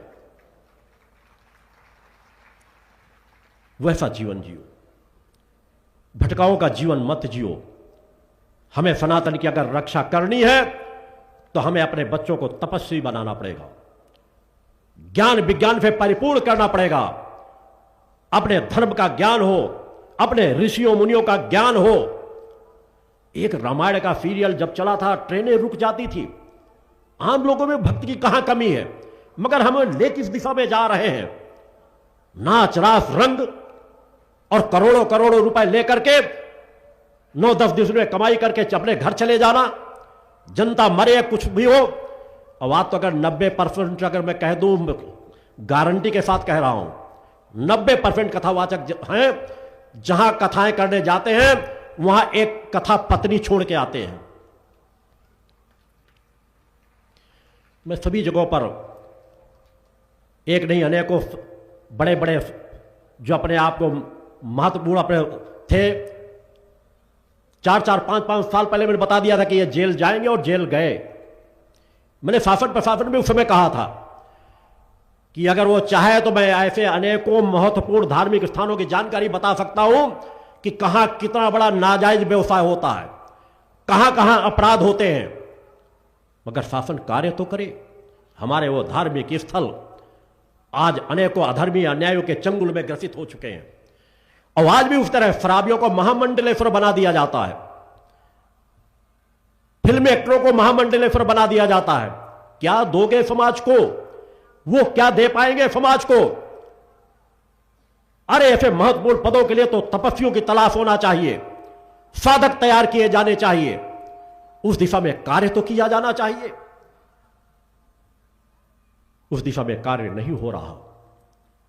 आप सबको, समाज को स्वयं जागना पड़ेगा, हिंदुओं को स्वयं जागृत होना पड़ेगा, हर माता पिता को स्वयं जागना होगा कि हमको तपस्वी बनना है, हमें अपने बच्चों को तपस्वी बनाना है, हमें अपने बच्चों को संस्कारी बनाना है, हमें अपने बच्चों को नशे मांस से दूर रखना है, हमें बच्चों को छुआछूत जातिता के भेद को मिटाने की का ज्ञान बचपन से ही देना है। सब कुछ संभव है। जाति के आधार पर छुआछूत की जाए, इससे बड़ा अधर्म और कुछ नहीं हो सकता। जाति के आधार पर ज्ञान देने से वंचित कर दिया जाए, इससे बड़ा अधर्म और कुछ नहीं हो सकता। उस दिशा में सुधार की जरूरत है। हमारे देवी देवताओं को, भैरव जी शराब पीते हैं, शंकर जी भांग खाते हैं, शर्म आनी चाहिए ऐसा कहने वाले लोगों को। और आज भी उसी तरह की चीजें चढ़ाई जाती हैं। अरे भगवान प्रभु शंकर के पास अगर जाओ तो शुद्ध सात्विक पवित्रता की चीजें लेकर उनको भेंट करो। समाज को हलाल का पान ना करना पड़े, उससे विश्व समाज बच सके, उन्होंने उस हलाल को पीकर अपने कंठ में स्थापित कर लिया, हृदय तक नहीं जाने दिया। और हम उन्हें रोज भांग धतूरा चढ़ाते हैं। उन्हें पवित्र फल भेंट करो, दूध भेंट करो, पवित्रता की चीजें चढ़ाओ। हमारे कोई देवी देवता मांसाहारी नहीं है। यहां तक माता भगवती को, दुर्गा जी को कह दिया गया वो शराब पीती है। कहां पर लिखा है माता भगवती दुर्गा जी शराब पीती है? अगर कहीं एक जगह स्थान में आया है दुर्शब्द मधु का पान, मधु किसे कहते हैं? शहद को कहते हैं। माता को शहद आज भी भेंट किया जाता है। मैं स्वयं अपनी साधनाओं में मां को शहद भेंट करता हूं, यज्ञ शहद का करता हूं। तो क्या वो मदिरा कहलाएगी? मगर लोगों को दिशा भ्रमित किया जाता है। हमारी मां से अधिक पवित्र कोई नहीं है। दया, ममता, करुणा, प्रेम, वात्सल्य की खान है। उनका अंश मात्र भी हम प्राप्त कर लेते हैं तो हमारा जीवन बदल जाता है। अतः गलत रास्तों से दिशा सही रास्ते में चलो। अपने आप को संवारो, अपने घर को मंदिर सा स्वरूप दो, सात्विकता पवित्रता का वहां वातावरण हो। अपने बच्चों को अच्छी शिक्षा दो, बच्चे भटकाव के मार्ग में न जाने पाए, मोबाइल जैसी महामारी से ग्रसित ना हो जाएं। मोबाइल जितना फायदेमंद है उससे हजारों गुना ज्यादा नुकसानदायक है बच्चों के लिए। बच्चे मानसिक विकृत होते चले जा रहे हैं। 8-8, 10-10 घंटे जब बच्चे मोबाइल में लगे रहेंगे और गंदी अश्लीलता की चीजें देखेंगे तो उनका जीवन पूरा भटक जाएगा। इतना समय अगर वो केवल इन चीजों में नष्ट कर देंगे तो समाज को दे क्या पाएंगे? अतः बच्चों की इन छोटी छोटी जो महामारियां समाज में फैलती चली आ रही है उनसे बचाओ। अपने बच्चों पर निगाह बनाकर रखो। मोबाइल जितना जरूरी है उतना उसका उपयोग करें। निरर्थक चीजों में मत उलझने दो। बच्चों को संस्कारवान बनाने करके ही हम समाज की दिशा बदल सकते हैं, सच्चाई ईमानदारी की तरफ उनको बढ़ा सकते हैं। नहीं बस कथावाचक तुम्हें नचाते रहेंगे और राम रहीम जैसे लोग राजसत्ताओं को नचाते रहेंगे और समाज को दिशा भ्रमित करते रहेंगे। वासाराम बापू हो, राम रहीम हो, ये जब खूब वैभव का जीवन जीते थे तब मेरे द्वारा पुरजोर आवाज उठाई जाती थी कि जो गलत है गलत है। मैं हर मंचों से आवाज उठाता था, खुल करके आवाज उठाता था। दुर्भाग्य से जेल भी गए। किसी जज ने कितनी हिम्मत जुटाई होगी, कितना दबाव नहीं डाला गया होगा राजसत्ताओं के माध्यम से, कितना प्रलोभन नहीं दिया गया होगा पैसे का। मगर वह जज कितना ईमानदार रहा होगा जिसने राम रहीम को सजा दी। मगर सरकारें आज उसको दामाद की तरह उसकी सेवा करती हैं। दामाद की क्या करते होंगे जितनी उसकी सेवा करते हैं। जब वो कहता मुझे अपने घर घूमने जाना है, पिक्चर बनाना है, हां आ जाओ बाहर, स्वागत करते हैं। समाज सब देखता रहता है, इसलिए समाज को नफरत पैदा होती है ऐसी राजसत्ताओं के विरुद्ध, ऐसे राजनेताओं के विरुद्ध कि समाज आवाज उठाए, जज एक सजा दे और सजा प्राप्त अपराधियों के साथ उनको दामाद की तरह उनकी सेवा की जाए तो 90%, 99% वो गरीब लोग जो जेलों में सड़ रहे हैं, निरपराध उन्हें सजाएं दे दी जाती हैं, जिनके माता पिता भूखों मर जाते हैं, जिनकी पत्नियां, छोटे छोटे बच्चे इंतजार करते करते पूरा जीवन गुजार देते हैं कि क्या हमारे पति को 4 दिन की छुट्टी मिल पाएगी जेल से। उन्हें एक बार भी पैरोल नहीं मिलती, उन्हें जमानत नहीं मिलती। मगर बड़े बड़े फिल्म एक्टरों को देखो, न्यायालय खुले रहते हैं। क्या आ जाओ, वहां उस न्यायालय से सजा हो गई है, लोअर कोर्ट से हम इंतजार कर रहे हैं रात को 10 बजे तक और तुम्हें जमानत दे देंगे, तुम्हें जेल नहीं जाना पड़ेगा। कब खत्म हो गए भेदभाव? गरीब के लिए अलग न्याय और अमीर के लिए अलग न्याय। दंगा जैसे अपराधियों को जेल से चुनाव लड़ने की छूट दे दी जाए, धिक्कार है। कहां हम संविधान की रक्षा कर पा रहे हैं? कहां हम अंबेडकर का सम्मान कर पा रहे हैं? राजनेताओं ने अपने लाभ के लिए ऐसे ऐसे नियम कानून बना दिए, गरीबों के लिए दूसरे कानून और अमीरों के लिए दूसरे कानून। जिन अपराधियों को एक क्षण के लिए जेल से बाहर नहीं होने चाहिए, वो चुनाव के लिए खुले घूम रहे हैं, चुनाव लड़ते हैं, विधायक बन जाते हैं, सांसद बन जाते हैं। खालिस्तानी मानसिकता का व्यक्ति पंजाब से सांसद बन जाता है, जिनके वीडियो सामने हो, पूरा समाज जिनको देख रहा हो कि इन्होंने ये हत्या की, अपराध किया, और उनको चुनाव लड़ने की अनुमति दे दी जाए। समाज को जागना होगा, ऐसे लोगों का विरोध करना होगा और पुरजोर विरोध करना पड़ेगा। सच्चाई, ईमानदारी की ताकत के साथ हमारे अंदर विनम्रता की पराकाष्ठा हो, अपने अंदर की नित्य की साधना ऊर्जा को नित्य प्रति बढ़ाए, समाज सेवा के कार्यों में लगे और जो गलत हो रहा है उसका विरोध करें। अगर हम आज नहीं आवाज उठा सके तो हमारा समाज आगे आने वाली पीढ़ी और उसी चक्रव्यूह में उलझ जाएगी। अतः एक बार ताकत के साथ खड़े होना ही पड़ेगा, गलत करने वालों का विरोध करना ही पड़ेगा। और जब हम गलत का विरोध करेंगे, ईमानदार लोगों का महिमा मंडन करेंगे, चाहे अधिकारी हो, समाज सेवक हो, राजनेता हो, अगर अच्छा कार्य कर रहे हैं तो उनकी सराहना करेंगे तो अच्छे लोगों को प्रेरणा मिलेगी। तभी हम मां के सच्चे भक्त कह सकेंगे, तभी माता भक्ति के आराधक बन सकेंगे, तभी उनकी ऊर्जा को प्राप्त कर सकेंगे। उस दिशा में कार्य करने की जरूरत है। आज पूरे समाज में आजादी के बाद नए नए कानून बना के वक्फ बोर्ड की इतनी बड़ी ताकत दे दी गई कि जहां चाहे जिस जमीन को चाहे अपनी बना ले। इतने बड़े मुगल शासन को भोगने के बाद भी हमारे राजनेताओं का दिमाग घुटनों पे रहा, मक्कार मानसिकता के रहे। ऐसे ऐसे कानून बना के उनको इतनी अधिकार देते चले गए। कहीं कश्मीर में उनको स्वतंत्रता दे दी, अलगाववादियों को, वक्फ बोर्ड को ऐसी असीमित ताकत दे दी कि आज वो कब्जा करते चले जा रहे हैं।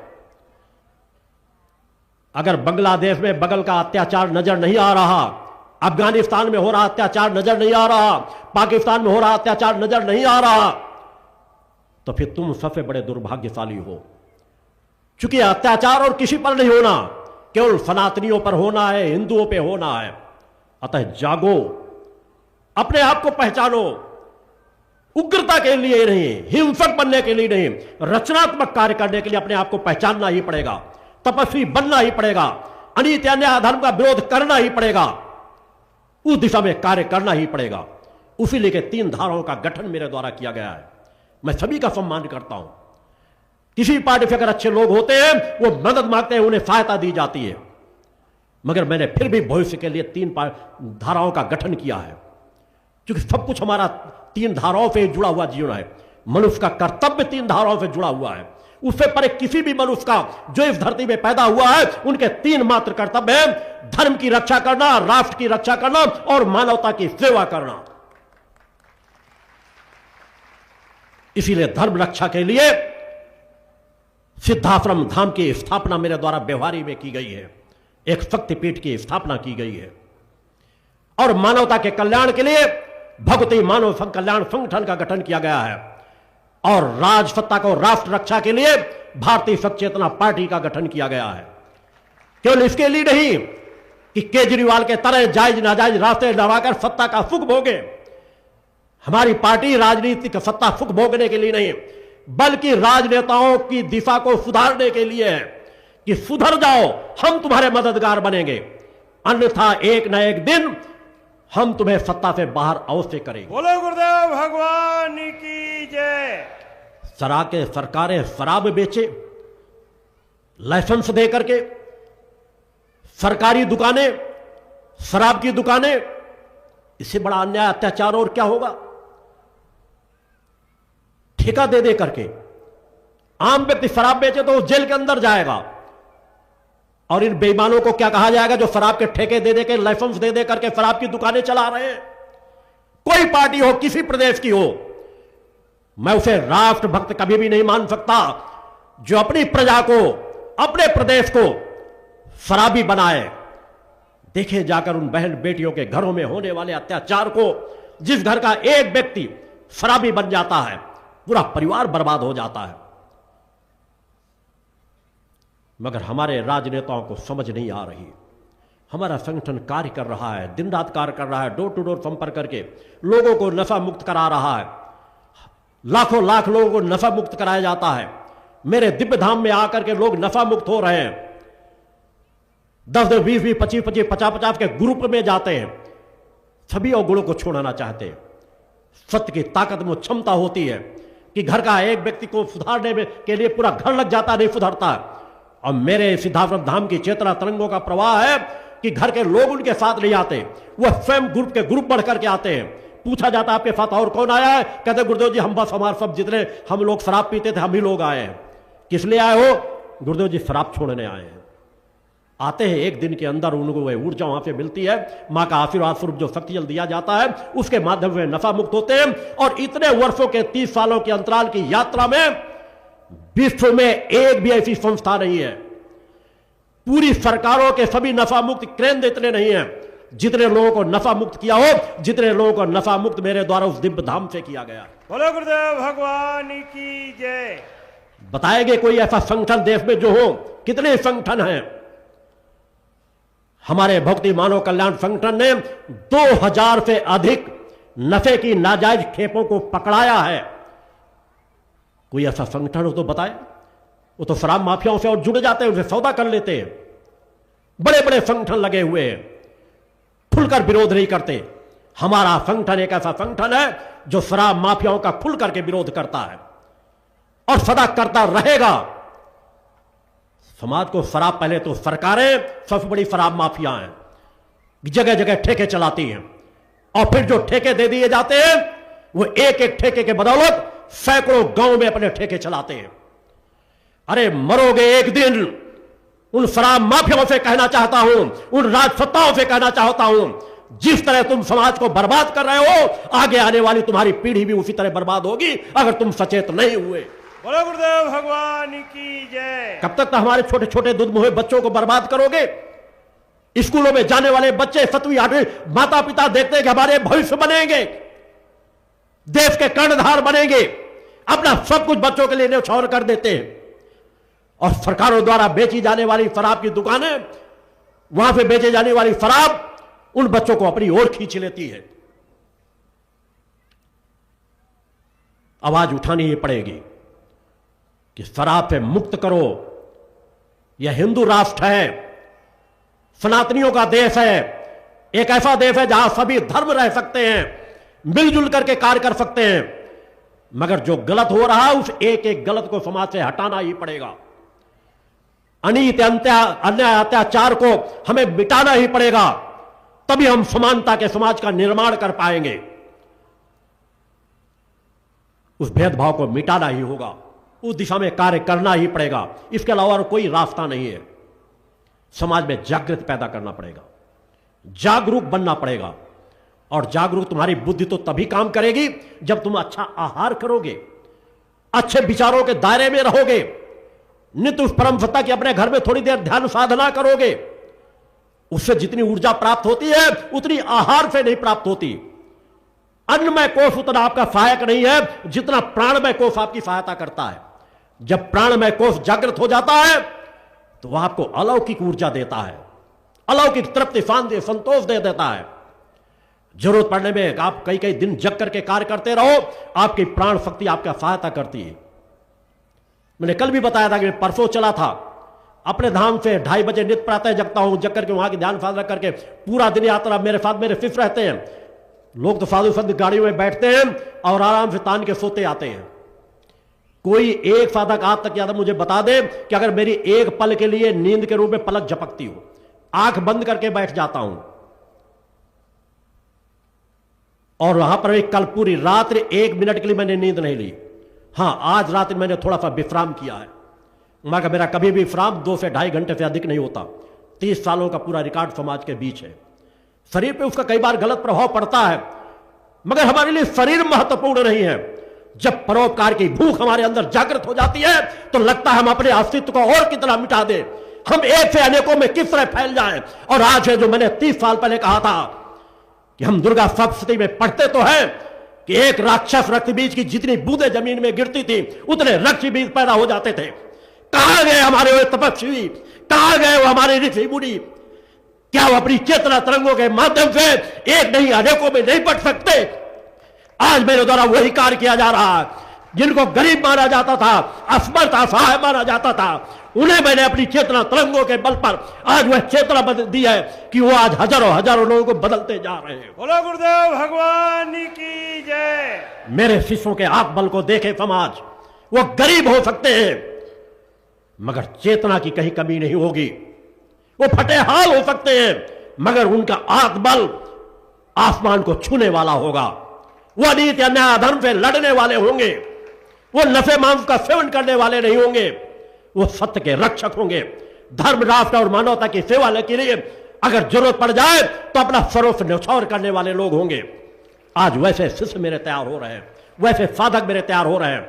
मैं उनको केवल भगवे वस्त्र पहना करके सन्यासी नहीं बना रहा, शक्ति साधक और शक्ति साधिकाएं बना रहा हूं जो घर गृहस्थ में समाज के बीच रह करके साधकों का जीवन जीते हैं। इसी से समाज में परिवर्तन आएगा। तभी आपके घरों में पवित्र आत्माएं जन्म लेगी। तभी आपके गुरु के द्वारा की गई आह्वान कि आज भी जो हिमालय कदराओं में बैठी हुई पवित्र आत्माएं हैं उन्हें मैं बाध्य कर दूंगा आगे आने वाले समय में पवित्र घरों में जन्म लेने के लिए, और हमारा पूरा समाज बदलता चला जाएगा। बोलो गुरुदेव भगवान की जय। छोटे छोटे बच्चे जब तैयार होकर खड़े होंगे तो तभी हमारे धर्म की रक्षा होगी। तभी वो अनीति अन्याय अधर्म के विरुद्ध आवाज उठा सकेंगे। आवश्यकता है अपने घरों को पवित्रता की पराकाष्ठा पे रखो। आपका पूजन स्थल छोटा छोटा क्यों ना हो, अपने हृदय को विराट बनाओ। वो परम सत्ता बड़ा मंदिर बना है, छोटा मंदिर बना है, छोटी तस्वीर मकान दीवार में टंगी, इसमें नहीं भेद करती। आपकी भक्ति एकाग्रता के साथ होनी चाहिए। आपका मन एकाग्र होना चाहिए। आपका लक्ष्य सही होना चाहिए। आपके घर में नफे मांस का सेवन ना हो रहा हो, ऐसे अपने घर को बनाओ। आपका दामाद भी नशा करके आए तो दरवाजे से बाहर कर दो। जब नशा उतर जाए, मुंह से बदबू आनी बंद हो जाए, घर में आओगे स्वागत है, अन्यथा दरवाजे से बाहर कर दो। वैसा जीवन जियो। हमें गलत से समर्थन नहीं करना, न गलत लोगों को महिमा मंडित करना। वो हमारे सगे पिता हो, हमारे कोई भी हो। अब बच्चे पिता को तो घर से नहीं निकाल सकते, मगर पिता अपने बेटों को तो घर से निकाल सकते हैं। अगर बेटा शराब पी करके आए तो उसे दरवाजे में प्रवेश मत दो जब तक वो संकल्प ना ले ले कि मैं दोबारा शराब नहीं पीऊंगा। नशा उतर जाए तब प्रवेश दो। बेटियां घर के बाहर 2 घंटे रुक जाए, लेट हो जाए तो उनकी पिटाई कर दी जाती है, प्रतिबंधित कर दिया जाता है, पढ़ने में जाने में रोक दिया जाता है। बेटे क्या कर रहे हैं, दिन रात कहां घूम रहे हैं, किस लोफड़ता का जीवन जी रहे हैं, कहां कहां नशा कर रहे हैं, कहां कहां अत्याचार कर रहे हैं, कोई पूछताछ नहीं है। बेटों को कंट्रोल कर लो, नारी सुरक्षित हो जाएगी। उस दिशा में कार्य करना ही पड़ेगा। किसी चौराहे में अगर एक आजा धर्मी अन्यायी खड़ा होता है तो 10 ईमानदार लोग सर झुका के निकल जाते हैं कि कहीं हमसे कोई टकराव ना हो जाए। वो गलत भी कर रहा है तो बोलेंगे नहीं, धिक्कार है ऐसे 10 ईमानदार लोगों को। मैं वह दिन देखना चाहता हूं कि अगर एक चौराहे में एक ईमानदार व्यक्ति खड़ा हो तो 10 बेईमान सर झुका के निकले। बोलो गुरुदेव भगवान की जय। हमारी बेटियां, हमारा नारी समाज अगर चौराहों से निकले तो बेईमानों के निगाहें नीचे झुक जाएं, क्योंकि उनको एहसास होना चाहिए अगर हमने आंख उठा करके देखा तो हमारी आंख फोड़ दी जाएगी। बोलो गुरुदेव भगवान की जय। वैसा जीवन होना चाहिए।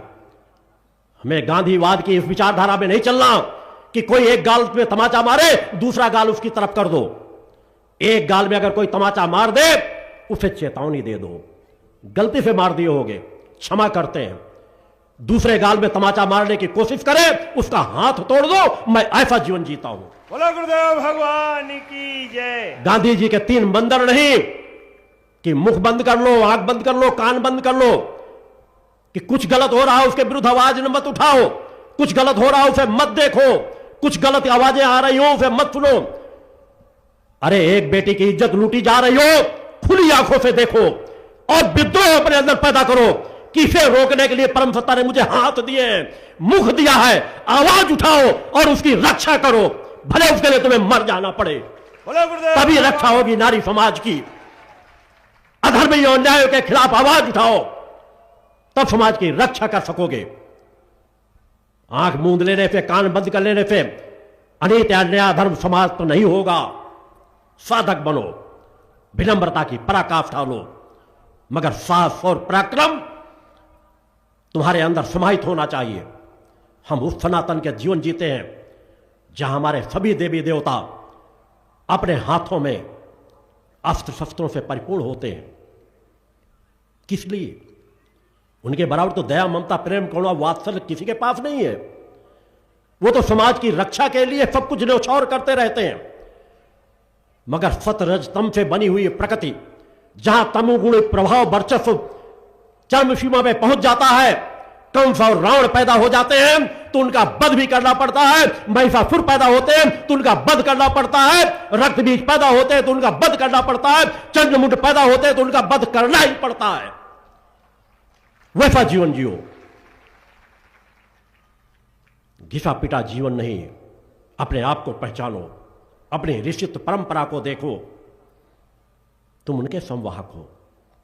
आदर्श माता पिता बनो, तभी तुम अपने बच्चों को आदर्श बना पाओगे। वैसा जीवन जियो, निर्भीकता, निडरता का जीवन, सत्य का जीवन। वैभव के पीछे मत भगो। कोई दूसरा कितना बड़ा वैभव भोग रहा हो, भोगने दो। तुम्हें तुम्हारे योगों में जितना है उतना तुमसे परम सत्ता कभी ना छीनेगी। अगर योगों में नहीं है तो सर पटक दोगे, प्राप्त नहीं होगा। कई बच्चों को देखते हो, पढ़ते पढ़ते बहुत अच्छी नौकरियां मिल जाती हैं, एक बार भी उनको प्रयास नहीं करना पड़ता। कुछ बच्चे उनसे ज्यादा योग्यता लिए रहते हैं, दिन रात मेहनत परिश्रम प्रयास करते हैं, एक चपरासी की भी नौकरी नहीं मिलती। यह है कर्म का खेल, उसे समझो। अगर तुम्हारे संस्कार प्रभावक हैं तो तुम्हें किसी से कुछ मांगने की जरूरत नहीं है, केवल अपना कर्म करो। तुम्हारे दरवाजे में तुम्हारा सौभाग्य दस्तक देगा। वैसा जीवन हमारे ऋषि मुनि जीते थे, साधक जीते थे। दिन प्रति दिन 25-50 सालों में सब कुछ बदलता चला जा रहा है। राजसी प्रवृत्ति से राजनेता हमारे ग्रसित होते चले जा रहे हैं, राजसी प्रवृत्ति से हमारे उद्यमी ग्रसित होते चले जा रहे हैं। जो दुकानें कभी किसी समय प्रातःकाल ब्रह्म मुहूर्त में खुल जाती, 7 बजे 8 बजे खुल जाती थी, आज 11-12 बजे खुल रही। नेता लोग मीटिंगें कर रहे हैं 11-11, 12-12, 1-1 बजे रात तक, और गधों की तरह बाद में लेट करके पढ़ के सोते हैं 9-10 बजे तक। सुबह कोई उनके दरवाजे पे पहुंच भी जाए तभी नेताजी सो रहे हैं। किस तरह समाज चलेगा? राक्षस लोग रात्रि का उपयोग करते हैं। ब्रह्म मुहूर्त का उपयोग अगर कोई नहीं कर सकता तो बहुत बड़ा दुर्भाग्यशाली है। अतः नित्य प्रति संकल्प लेकर के रखो कि सूर्योदय के समय कभी नहीं सोना। हो सके तो सूर्योदय के पहले जग करके स्नान कर लो, हो सके तो सूर्योदय के पहले पूजन में बैठ जाओ। अगर सूर्योदय के पहले पूजन अपना फायदा पूर्ण कर लो तो उससे तो उत्तम कुछ नहीं हो सकता।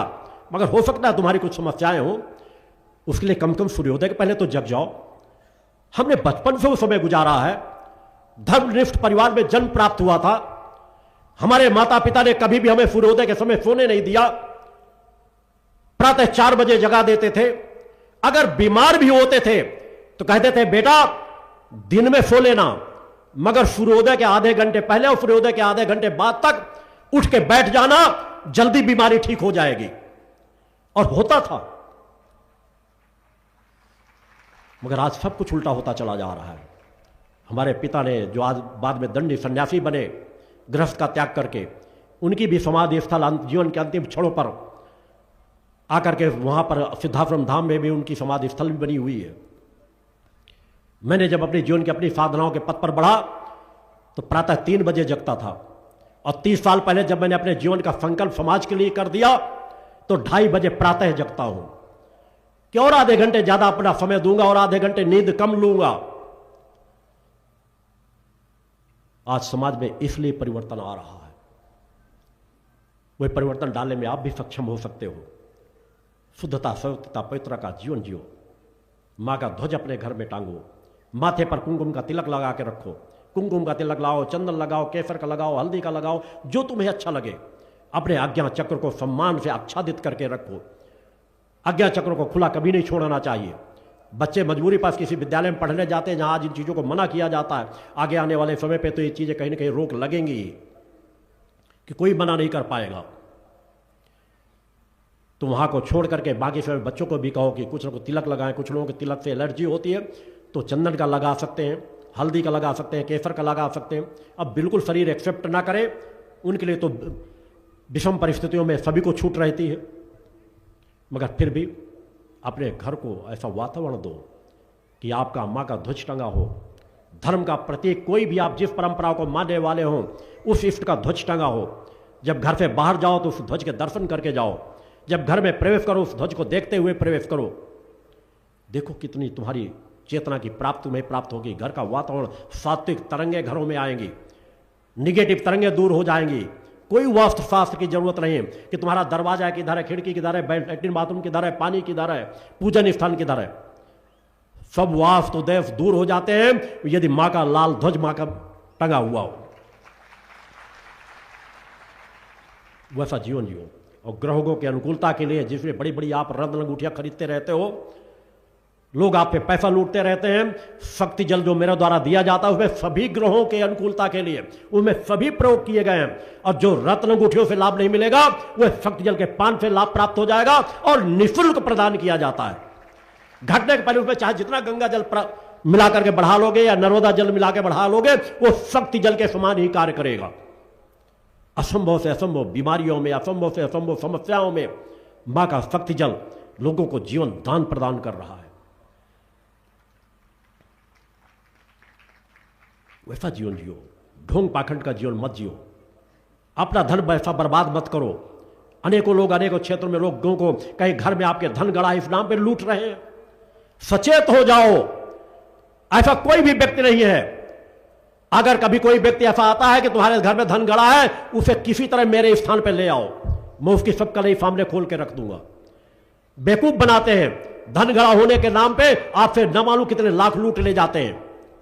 एक आध सिक्का कहीं दिखा भी देंगे और बाद में जो धन निकाला हुआ दिखाएंगे। जब आप जाओगे ज्वेलरी वहां पर जाके सोने की दुकान में तो कहेंगे सब नकली है। हजारों परिवार लूट पीट करके घर का सब कुछ बर्बाद करके मेरे पास आते हैं, मगर तब आते हैं जब बर्बाद हो चुके होते हैं। ऐसे लोगों को पुलिस के हवाले करो।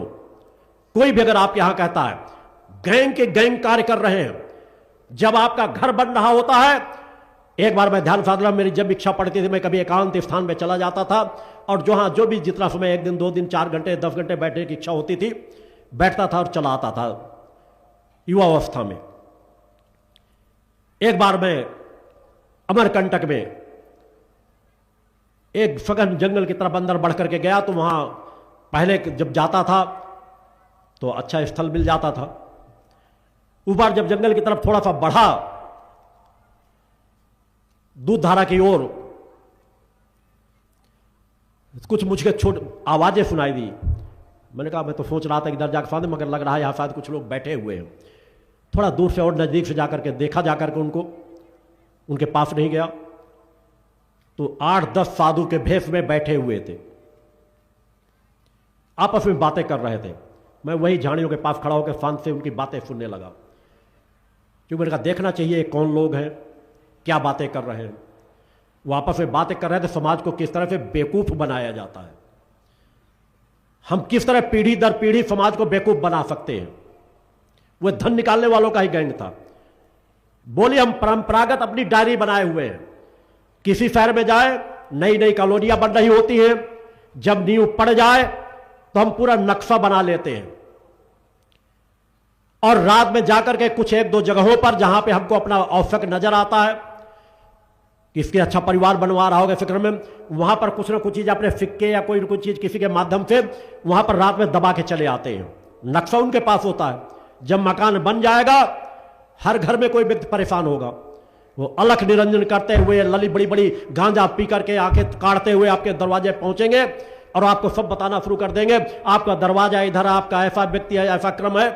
आपके इस कोने में ऐसा धन गड़ा हुआ है, ऐसी हड्डी गड़ी हुई है, जब तक वो हड्डी नहीं निकलाओगे तब तक आपका घर बर्बाद होता रहेगा, घर बीमार होता रहेगा। और हड्डी तो उन्होंने ही गाड़ रखी है, सब सही जगह नाप जोक करके बता देंगे और निकाल भी लेंगे। ऐसे लोगों के चक्कर में मत पड़ो, सब लुटेरे मानसिकता के होते हैं। उस दिन मुझे जो कुछ करना था, उन्हें जिस तरह मैंने उन्हें डांटा था, क्योंकि वह लोग नहीं है यहां तो बता नहीं सकता, मगर इस तरह के अनेकों लोगों से मेरी यात्रा में कई लोग ऐसे टकराए आकर के मुझसे, जो बड़े बड़े अपने आप को मुंड मालाएं लादे रहते थे। हम 1 मिनट में आपको भस्म कर देंगे, 1 मिनट में आपको नष्ट कर देंगे। ऐसे तांत्रिकों से एक बार नहीं अनेकों बार टकराव हो चुका है। और मेरी चुनौती हर पल रहती है कि मेरा एक रोया किस दिन टेढ़ा करके दिखा देना, तो मैं सर काट के तुम्हारे चरणों में चढ़ा दूंगा। बोलो गुरुदेव भगवान की जय। मैं माता आदि शक्ति जगत जननी जगदम्बा की सात्विकता पवित्रता से साधना करता हूं, मगर ऐसा तंत्र मंत्र का कोई ज्ञान नहीं है जो मेरे हृदय में स्थापित ना हो। माता की चेतना तरंगों को कोई तंत्र मंत्र भेद सके, ऐसा संभव ही नहीं है। आपका हर व्यक्ति एक आभा मंडल होता है, वो सुरक्षा चक्र होता है। साधक के पास सात्विकता की इतनी क्षमताएं होती हैं कि असली शक्तियां कभी उस पर विजय नहीं हासिल कर सकती। अपने बच्चों को दीनहीन मत बनाओ कि छोटी छोटी बातों में ठगे जाते हो, लूटे जाते हो। कहीं पर मोबाइल पे फोन आ गया कि आपके घर में ये ऐसा लॉटरी आपकी लग गई है, आपको ये ऑफर आ गया है, बस इतना पैसा बेच दो, और आप उसमें पैसा भेजना शुरू कर देते हो। इन मोबाइलों से सजग हो जाओ, हर मंचों से बताया जाता है। ये छोटी छोटी जागरूकता से आपके लोग लूटने से बचोगे। किसी को मत पैसा डालो। कई लोग बेवकूफ बना के कह देते कि हम आपके संगठन में जुड़े हुए हैं और हम अचानक यहां पे फंस गए हैं, हमारे बस लास्ट डेट चल रही है, अगर 1 घंटे के अंदर हम फीस नहीं जमा करेंगे तो हमारा पूरा साल बर्बाद हो जाएगा। जब तक पूरी जानकारी ना करा लो, कभी 1 रुपया मत भेजो। गैंग के गैंग अलग अलग चक्कर में जहां तुम सोच भी नहीं सकते हो, वहां वो कार्य करते हैं। अतः सजगता का जीवन जियो, खुद बचो, दूसरों को भी बचाओ। सच्चाई ईमानदारी का जीवन जियो, लोभ लालच के पीछे मत भगो। नहीं, जो चींटियों की दुर्गति होती है, जो पतंगों की दुर्गति होती है, वैसी ही दुर्गति तुम्हारी होगी। सत्य के पीछे भगो, सत्य से एकाकार करो, तपस्वी बनो, मां के भक्त बनो। आपके आस पड़ोस के लोग आपका सम्मान इसलिए करें कि हां यह ईमानदार व्यक्ति है, यह सही व्यक्ति है। वैसा जीवन जियो। और कोई तुम्हारा सम्मान करे या ना करे, तुम बस अपनी निगाहों में मत गिरो, उस परम सत्ता की निगाहों में मत गिरो, गुरु सत्ता की निगाहों में मत गिरो। वही तुम्हारी पूंजी है। ऐसा जीवन जियो, तभी मां के सच्चे भक्त बन सकोगे।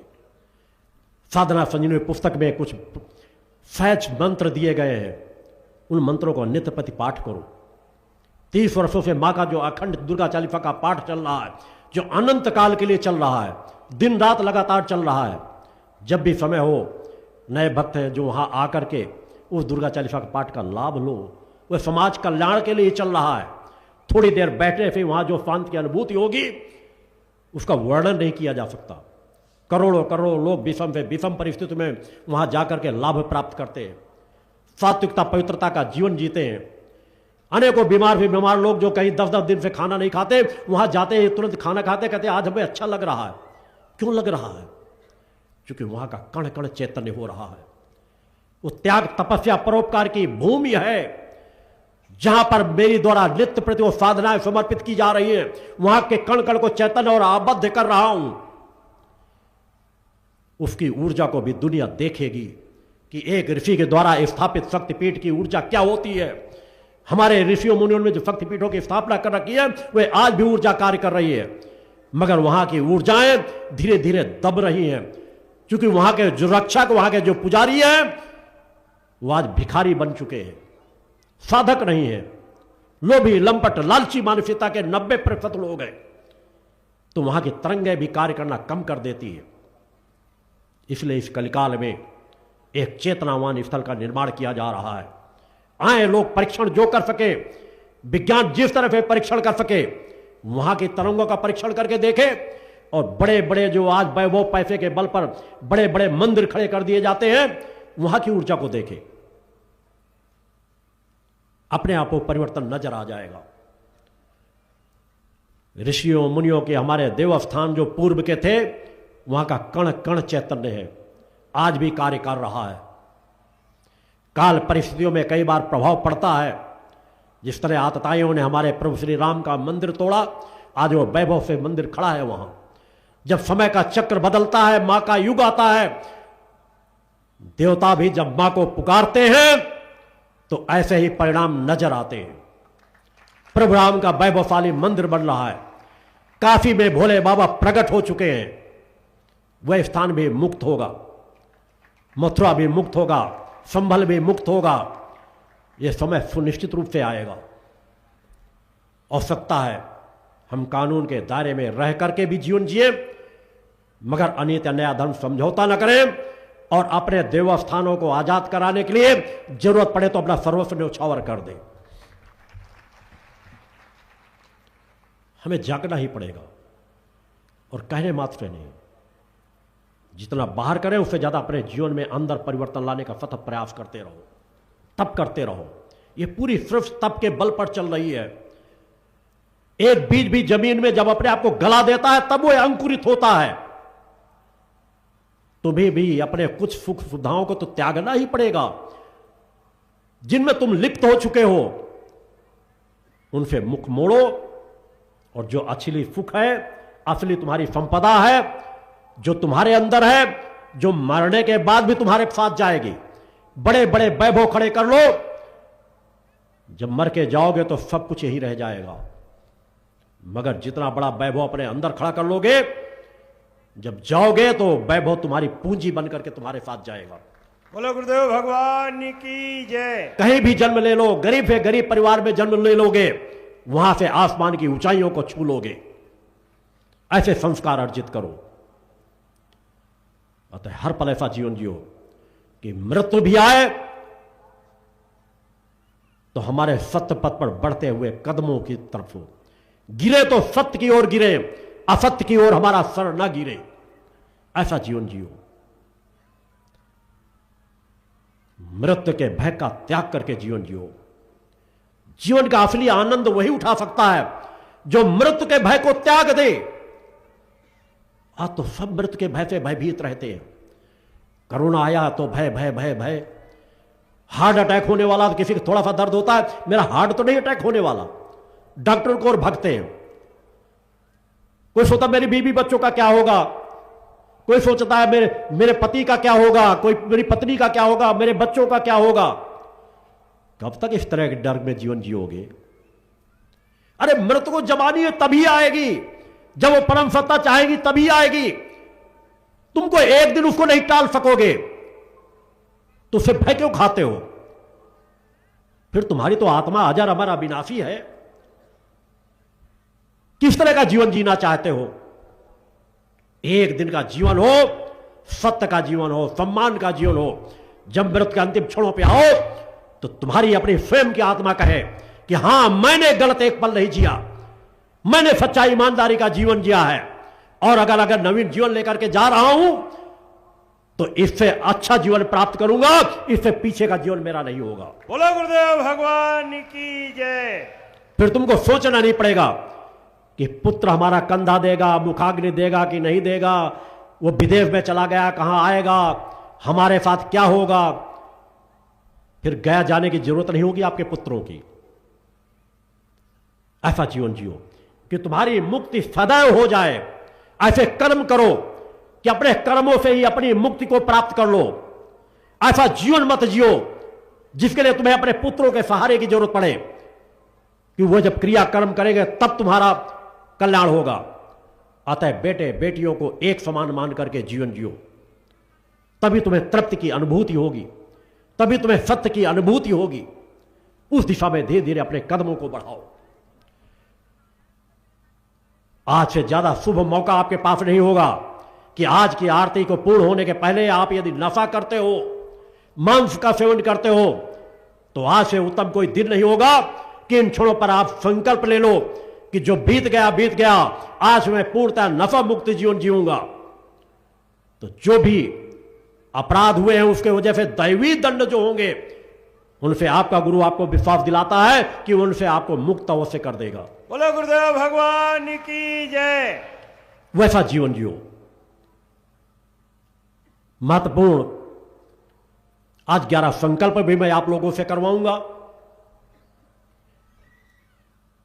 आरती होने के पहले और दिव्य आरती में अपेक्षा करूंगा कि जिन दिव्य आरतियों को करवाने के लिए मैं आपके बीच उपस्थित होता हूं, उन दिव्य आरतियों को मन से एकाग्रता के साथ माता आदि शक्ति जगतजननी जगदम्बा की आरती का लाभ भी प्राप्त करेंगे। जीवन ऐसा जियो जो दूसरों के लिए उदाहरण बने, प्रेरणा प्रदान करने वाला हो। सत्य का जीवन जियो। सत्य से बढ़कर के कोई दूसरी ताकत नहीं होती। सत्य के पलड़े पर आकर के खड़े तो हो, तभी तुम निर्भीकता का जीवन जी सकोगे, निर्णता का जीवन जी सकोगे। तभी तुम्हारे अंदर सत्य स्थापित होगा। तभी दया, ममता, प्रेम, करुणा, वात्सल्य नजर आएगा आपके अंदर से, और तभी समाज में परिवर्तन आ सकेगा। उस दिशा में कार्य करने की जरूरत है। प्रयास करो। प्रयास करने से सब कुछ संभव होता है। जहां से वहां से शुरुआत करो। तुम गरीब हो, अमीर हो, कोई मायने नहीं रखता। सच्चे मन से मां की भक्ति करना शुरू कर दो। जो तुम्हारी आत्मा की जननी है उस दिशा में कदम उठाने प्रारंभ कर दो। बहुत कुछ बदल जाएगा। केवल आवश्यकता है प्रयास करने की, उस दिशा में कार्य करने की। सात्विकता, पवित्रता का जीवन जियो। आपको सात्विक पवित्र चीजें आहार की अच्छी लगने लगेगी। अभी तो भक्ष भक्ष सब कुछ खाते रहते हो, क्या मिल रहा क्या नहीं मिल रहा।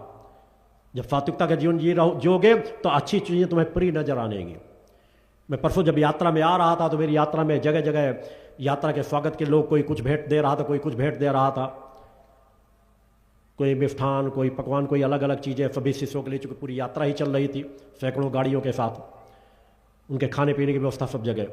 मगर मेरे साथ चल रहे शिष्यों को सबसे ज्यादा प्रिय जानते क्या लगा? जब एक जगह स्थान पर अंकुरित चने दिए गए, सबको प्रिय लगे। सब आपस में चर्चा कर रहे थे कि बहुत अच्छा, इस तरह की चीजें भेंट करनी चाहिए। अन्यथा किस तरह की आज मिलावट इतना समाज में चल रहा है, कोई रोकने वाला नहीं, कोई टोकने वाला नहीं। जगह जगह हर शहर में मिलावटखोरी चरम सीमाओं पे है। जा रहे हैं, घोड़े गधों की लीदें भरी जा रही हैं, सब खा रहे हैं। शादी सेंट के मसाले होते हैं, शादी ब्याह में जाते हैं, पकवान आपको लालच दे देते हैं, माइक के तेल उतराता हुआ नजर आएगा, साग सब्जियां नजर जाएंगी, पनीर की ये सब्जी है, ये इसकी सब्जी है, सब चीजें अच्छी लगती हैं। खाओगे फिर बीमार पड़ोगे, फिर कहोगे किसी ने तंत्र मंत्र कर दिया, किसी ने हमारे खाने में कुछ मिला दिया। अरे जहर खा के आओगे, किसी को तंत्र मंत्र करने की जरूरत नहीं है। पहले लोग अगर शादी ब्याह भी होता था तो अपने घरों में मसाले शुद्धता पवित्रता से तैयार करते थे, वहीं पर अपने घरों पे ही उनको बांटा जाता था, पीसा जाता था, और अच्छा से अच्छा शुद्ध सात्विक भोजन बनाया जाता था। मगर आज सब कुछ बदल चुका है। सब ठेके दे दिए जाते हैं। वही मसाले लाएंगे और सब जितने डुप्लीकेट मिक्सचर मिसाल मसाले, वो मसाले लाए जाते हैं, सब्जी बनाई जाती है, लोग सब्जियां खाते हैं और भी बीमार हो जाते हैं। अतः शुद्धता पवित्रता को प्रिय समझो, मिलावटखोरी का विरोध करो, जो भी गलत हो रहा हो उसका विरोध करो, अच्छी चीजें सेवन करो, फिर पुनः तुम्हें अपने उसी पुराने क्रमों की ओर बढ़ना ही पड़ेगा। तुम सुधरोगे, जग सुधर जाएगा। सब पहले अपने आप को सुधारो, सब लोग पहले अपने आदर्श रूप में अपने आप को प्रस्तुत करो। कम से कम अपने बच्चों के आदर्श तो बनो कि तुम्हारे बच्चे कह सके कि हाँ, हमारे माता पिता आदर्श माता पिता थे, शुद्धता सात्विकता पवित्रता का जीवन जीते थे, वो सच्चे अर्थों में सनातनी थे, समय पर जगते थे, शुद्ध सात्विक भोजन करते थे, मेहनत करते थे, पुरुषार्थ करते थे, परोपकार करते थे, अनीति अन्याय धर्म से समझौता नहीं करते थे, अनीति अन्याय धर्म का विरोध करते थे। ऐसा जीवन जियो। और ऐसा जीवन जी करके जब आप 2 मिनट के लिए भी मां की आराधना भक्ति में अगर थोड़ी देर के लिए बैठोगे तो आपकी तृप्ति की अनुभूति होगी। जब पूजन में बैठो तो बस एक बार मन को कहो, यही मेरे दुर्लभ जीवन के क्षण हैं जो मां की कृपा से मुझे आज प्राप्त हो गए। नित्य प्रति सोचो, सुबह पूजन में बैठो तो सोचो ये मेरे सौभाग्य के क्षण हैं, इनको मैं किस तरह भरपूर उपयोग कर लूं। शाम को बैठो तो भी वही सोचो, आपका मन एकाग्र होगा और सच्चाई ईमानदारी का जीवन जी सकोगे। तभी अपने देवी देवताओं इष्ट की आंखों में अपनी आंखों से देख सकोगे, अन्यथा सर झुका के बैठोगे। इसलिए कभी न अपनी निगाहों में गिरो, न अपने गुरु की निगाहों में गिरो, न अपने इष्ट की निगाहों में गिरो। ऐसा जीवन जियो। त्यागियों, पुरुषार्थियों, परोपकारियों को जिस तरह के जीवन हमारे ऋषियों मुनियों ने जिया है वैसा जीवन जियो, सब कुछ बदलेगा। वैसा रास्ता तय करो। कुछ चीज़ों की और जानकारियां जो मुझे आज पुनः देना है। नेपाल का जो शिविर होगा 25-26 अप्रैल को 2025 में ही, उसमें जो भी भारतवर्ष से जाना चाहें, जिनके पास सामर्थ्य हो जा सकते हैं। हर एक के लिए अनिवार्य नहीं, जिनके पास व्यवस्थाएं हों। निश्चित है आने जाने का खर्चा, किराया ही 4-5 हज़ार रुपये कम से कम लग जाना है। जो जा सकते हैं वो जा सकते हैं, मगर जाएंगे वो कम से कम अपने ज़िले में अपने प्रमुख पदाधिकारियों को सूचना देकर मिल करके संयुक्त रूप से जाएं, जानकारी देकर तो और अच्छा रहेगा, वहाँ व्यवस्थाएं अच्छी हो जाएंगी। बाकी नेपाल के भक्त अपनी पूरी क्षमता से लगे हुए हैं। नेपाल पे रहने वाले मेरे शिष्य 10 साल से प्रयासरत थे और दिन रात एक कर रहे हैं, और जब से शिविर उनको दे दिया गया पूरी क्षमता वहाँ लगा रहे हैं, अपनी सामर्थ्य का पूरा भरपूर उपयोग कर रहे हैं, तन से, मन से, धन से। मुझे अपने लिए किसी धन की जरूरत नहीं होती, केवल वहां व्यवस्थाओं की जो होती। आज तक मैंने एक भी शिविर इस पूरी यात्रा का कभी भी पैसा लेके कहीं से नहीं किया, कोई एक भी व्यक्ति नहीं कह सकता। और हजारों करोड़ देकर के भी ना भविष्य में कोई मुझसे कोई शिविर प्राप्त कर सकेगा। भक्ति भावना से ही जब कहीं किसी क्षेत्र में शिविर होना होता है, मेरी जहां इच्छा होती है मैं वहां शिविर प्रदान करता हूं। तो शिविर के लिए भी जो भी भक्त जाएं अपने कम से कम आधार कार्ड अपने साथ जरूर रखें, अपनी पहचान के, और अपने अपने जिलों में सूचनाएं देकर के एक रूप में जाएंगे तो उसकी जानकारी रहेगी, उसी हिसाब से वहां और व्यवस्था कर दी जाएगी। सिद्धाश्रम धाम में नवरात्र शिविर 3 दिवसीय जो रहेगा, 30 सितंबर, 1 और 2 अक्टूबर को वो नवरात्रि का शिविर रहेगा, जो हर वर्ष होता है। अष्टमी, नवमी और विजयादशमी पर्व पर आप उस शिविर में उपस्थित हो सकते हैं। इस साल अयोध्या उत्तर प्रदेश में, जो मैंने पहले कह रखा था कि सतत जो अंतरात्मा की प्रेरणा चल रही थी, प्रभु श्री राम का न्यायालय से फैसला आया, तब भी उत्सव मनाया गया। सिद्धाश्रम धाम में भी सतत भक्ति मानव कल्याण संगठन के लोग प्रयासरत रहे। भक्ति मानव कल्याण संगठन की तीनों धाराओं के माध्यम से जिस मंदिर के निर्माण के लिए सहयोग हो सकता था, सहयोग भी किया गया। और मैंने स्वयं एक संकल्प लिया था कि जब प्रभु श्री राम का मंदिर बन जाएगा तो अपने शिष्यों भक्तों के साथ वहाँ उपस्थित होकर एक शक्ति चेतना जनजागरण शिविर भी वहाँ करूँगा, और सभी को प्रभु श्री राम के दर्शन भी कराऊंगा। उसके लिए 29-30 नवंबर 2025 को वहां पर भी शिविर रखा गया है। उस शिविर का भी लाभ आपको इसी वर्ष प्राप्त हो जाएगा। नित्य प्रति घर की साधना में मन की एकाग्रता से करो, सच्चा ईमानदारी का जीवन जियो। यही मां की सच्ची भक्त है।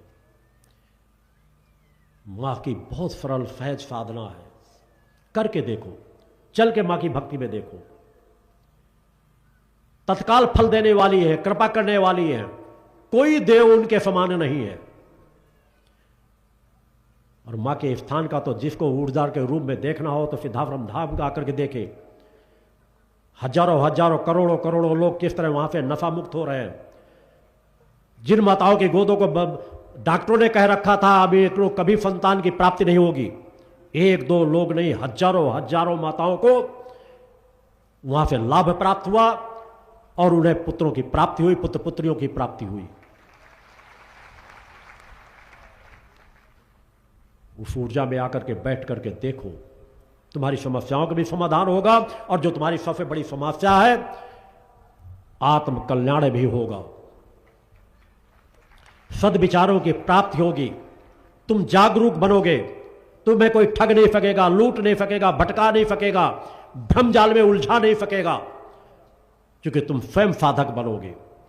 सत्य असत्य का ज्ञान तुम्हें होगा, वह जीवन जीने का लाभ प्राप्त होगा। मैं चाहूंगा अब इन क्षणों पर 11